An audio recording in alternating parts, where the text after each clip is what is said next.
సభాధ్యక్షులు మిర్యాలగూడ శాసనసభ్యులు బత్తుల లక్ష్మారెడ్డి గారికి, అదేవిధంగా వేదికటువంటి అతిరథ మహారథులకి, గత నిన్నటి ఎన్నికల్లో ఈ నియోజకవర్గంలో కాంగ్రెస్ పార్టీ జెండా నడిబొట్టున ఎగరడానికి పట్టిన జెండా విడకుండా ప్రతి ఒక్క చేయికి, అదేవిధంగా ఈ నియోజకవర్గంలో కాంగ్రెస్ పార్టీ గెలవడానికి అడుగులో అడుగేసిన ప్రతి ఒక్క కార్యకర్తకి పేరు పేరున మీ అందరికీ తెలియజేస్తా ఉన్నాము.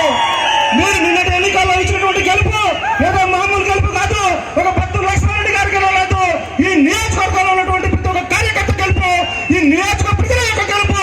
ఒక రాక్షస పాలన నుంచి, ఒక దౌర్భాగ్యం పాలన నుంచి, ఒక దరిద్రపు పాలన నుంచి, ఒక నీత పాలన నుంచి ఈ నియోజకవర్గాన్ని మీరు విముక్తి కల్పించినటువంటి గెలుపు అది. ఇది కేవలం కార్యకర్తల యొక్క గెలుపు.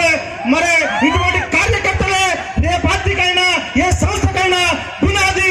ఈ కార్యకర్తలకే రేపు రానున్నటువంటి పార్టీ పదవుల్లో కానీ, లేకపోతే ప్రభుత్వ పదవుల్లో కానీ, రేపు జరిగేటటువంటి లోకల్ బాడీ ఎన్నికల్లో కానీ ఆ కార్యకర్తల్ని గుర్తించి వారికి తగినటువంటి న్యాయము, గౌరవం కల్పించాల్సిన బాధ్యత మన యొక్క వ్యక్తులకు కాబట్టి కార్యకర్తలను గుర్తించుకొని వాళ్ళని నాయకులు చేయాల్సినటువంటి బాధ్యత నాయకుడుగా మనదని మీ అందరికీ సౌజన్యంగా తెలియజేసుకుంటూ, రఘువీర్ రెడ్డి గారిని అత్యధికమైనటువంటి మెజారిటీతోనే పార్లమెంట్ నల్గొండ సెగ్మెంట్ లోనే అత్యధికమైనటువంటి మెజారిటీ మిర్యాలగూడ నుంచి రావాలని మనస్ఫూర్తిగా కోరుకుంటూ, 6 గ్యారెంటీలతో పాటు కాంగ్రెస్ పార్టీ ఇచ్చినటువంటి 5 న్యాయాన్ని కూడా గడప గడపకి, ఇంటింటికి, తండ తండకి, వాడ వాడకి తీసుకుపోవాల్సినటువంటి అవసరం ఎంతైనా ఉన్నది.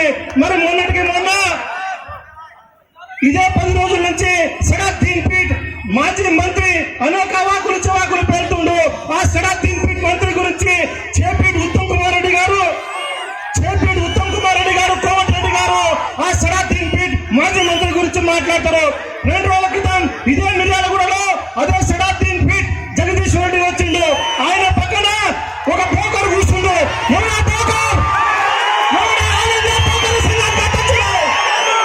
భాస్కర్ రావు, నీ చరిత్ర ఏంటి? నువ్వేంటి? మిర్యాలగూడకు వచ్చిన రోజు నీ ముట్టి మీద లాగు నిలవలేదు. అటువంటి నువ్వు ఇవాళ ఎక్కడున్నావు? ఇదే మిర్యాలగూడలో, ఇదే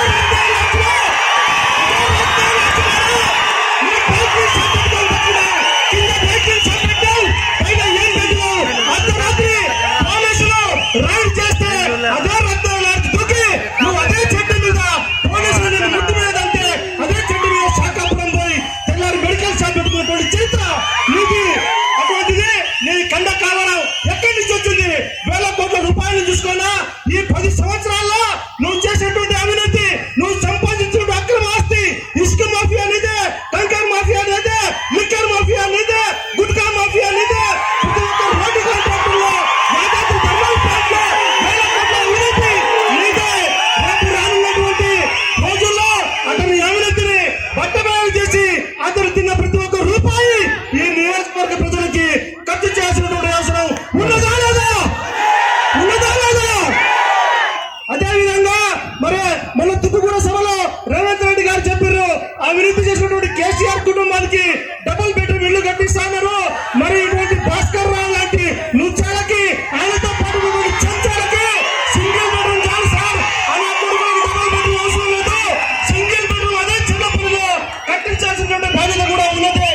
మరి లక్ష్మారెడ్డి గారు, ఒక బిఎల్ఆర్ గారు ఇక్కడ మిర్యాలగూడ నియోజకవర్గ ప్రజలకి మజ్జిగ పోసి పెరగన్నం పెట్టి వాళ్ళందరి కడుపు మంట సల్లారుస్తున్నాడు. కానీ లక్ష్మణ, కాంగ్రెస్ పార్టీ కార్యకర్తల యొక్క కడుపు మంట ఇంకా చల్లారలేదు. తప్పు చేసిన కార్యకర్తల యొక్క కడుపు మంట మనోవేదన చల్లారుతుంది. కాబట్టి ఇక్కడ ఉన్నటువంటి పెద్దలు మీరందరూ కార్యకర్తల కడుపు మంట మనోవేదన చల్లారాలి అంటే వాళ్ళ అవినీతి సొమ్మును బయట పెట్టి ప్రతి ఒక్క రూపాయి నియోజకవర్గాన్ని ఖర్చు చేయాల్సిందిగా కోరుకుంటూ మరొకసారి రఘువీర్ రెడ్డి గారిని